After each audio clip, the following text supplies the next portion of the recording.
Товарищ, давай. 8 пуск.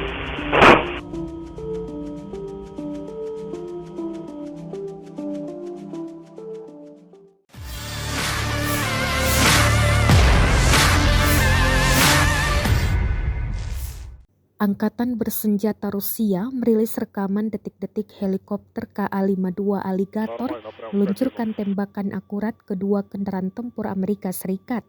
Diketahui kendaraan tempur infanteri yang diserang adalah jenis Bradley, pasokan Amerika Serikat untuk Ukraina demi melawan pasukan Rusia.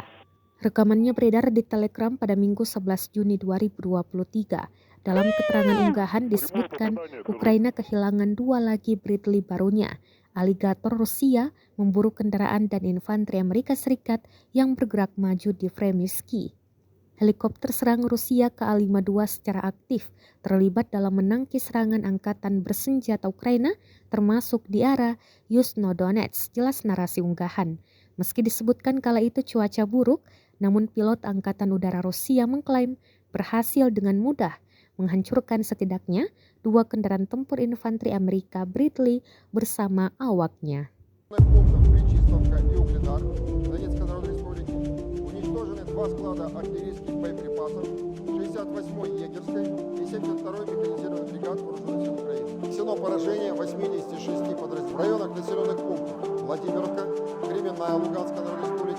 Табаевка, Харьковской области, Никольская, Донецкая Народная Республика,